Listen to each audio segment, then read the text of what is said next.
O cangaceiro sem cabeça, uma lenda do sertão misterioso. Dizem os mais antigos, lá para as bandas do sertão de Pernambuco, que nas noites de lua minguante, quando o silêncio pesa e o vento canta assoviando entre os mandacarus, uma figura vaga pelos caminhos de terra batida. Uma assombração que só aparece para quem tem pecado no peito ou medo nos olhos, o temido cangaceiro sem cabeça. Ninguém sabe exatamente quando a história começou, mas os mais velhos juram que é verdade. E quem já viu, não esqueceu.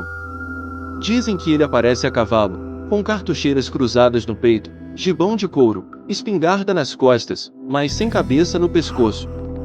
Um vulto que arrasta correntes, com passos que ecoam como batidas de tambor do juízo final. Reza a lenda que esse cangaceiro era conhecido em vida como Zé Mão Leve, um dos homens mais temidos e fiéis do bando de Lampião, o rei do cangaço. Seu nome de batismo era José Bento de Alencar, vaqueiro forte e calado, nascido no meio da Caatinga, filho de Dona Luzia e irmão da pequena Mariana. Zé era um homem justo, até que a injustiça bateu em sua porta. Seu pai foi morto por jagunços de um coronel ganancioso, numa emboscada covarde. Zé viu o sangue escorrer no terreiro, e ali jurou vingança. Largou tudo, vendeu a alma ao destino e foi bater no rastro de Virgulino. No bando de Lampião, aprendeu o ofício da bala e da faca. Ganhou o apelido de Mão Leve pela rapidez com que saqueava, como um vulto. Em pouco tempo, virou o braço direito de Lampião. Frio no gatilho, calculista no ataque, parecia ter nascido pro cangaço. Mas o que poucos sabiam era que Zé carregava consigo uma dor profunda, e uma sede que nem sangue saciava. Numa noite estranha, lá pros lados da Serra do Pajeú, Zé se afastou do acampamento. Contam que ele foi guiado por um velho encapuzado, de olhos vermelhos como brasa. Outros dizem que era o próprio Caboclo das Almas, espírito antigo do sertão, que aparece para quem tem coragem ou condenação. Ali, naquela encruzilhada, Zé teria feito um pacto. Em troca de força nos combates e sorte nos saques, ele deveria proteger um segredo, um cofre enterrado por Lampião, com armas, ouro e documentos comprometedores. O local? Um ponto esquecido do mapa, onde nem o mato nasce direito. O preço? Sua alma. Depois disso, Zé voltou diferente. Os olhos mais fundos, o silêncio mais denso. Não sorria mais. Muitos diziam que o espírito dele já não era só dele. O fim chegou numa tarde seca de 1935. O bando foi encurralado por uma tropa da Volante. Tiroteio pesado. Gente caindo dos dois lados. Zé lutou como um condenado. Mas, cercado e sem munição, foi rendido. Um sargento chamado Ari de Melo foi quem deu o golpe final, um sabre certeiro no pescoço. A cabeça de Zé rolou no chão, e nunca mais foi encontrada. Uns dizem que os soldados jogaram no rio. Outros, que foi levada para a cidade como troféu. Mas o corpo, esse ficou ali, largado no chão quente. E dizem que a terra se recusou a cobrir.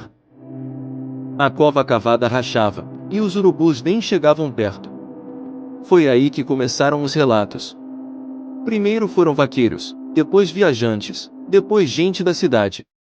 Todos contando a mesma coisa, uma figura vestida de cangaceiro, montada num cavalo preto como carvão, aparecendo do nada nas estradas, entre os galhos secos da caatinga, nas trilhas abandonadas. Mas o mais estranho, sem cabeça. Dizem que se você cruzar com ele e não fizer o sinal da cruz, ele para e te encara. Com o nada. Com o vazio. Com a ausência de rosto. E nesse instante, um frio sobe da espinha até o topo da alma, e você entende o que é o medo de verdade.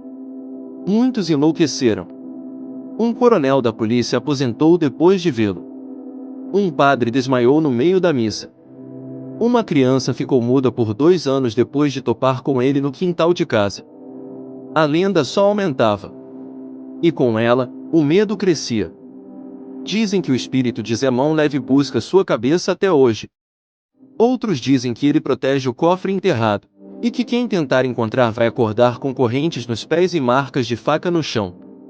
E há quem acredite que ele vaga por aí não por vingança, mas por maldição. Que seu pacto com o Caboclo das Almas nunca foi pago.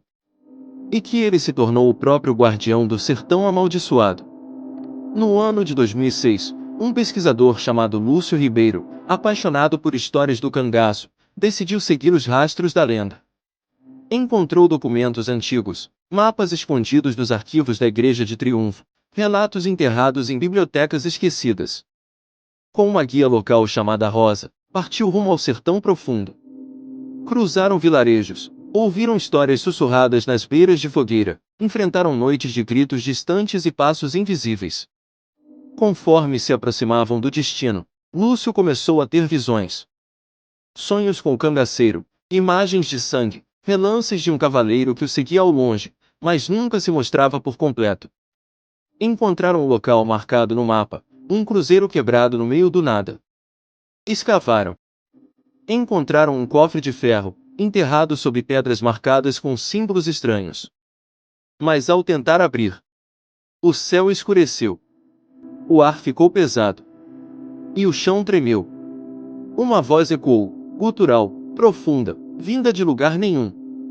Meu corpo nunca descansou. Você não devia ter vindo aqui. O cangaceiro sem cabeça apareceu. Rosa fez o sinal da cruz e começou a rezar. Lúcio, em transe, caiu de joelhos.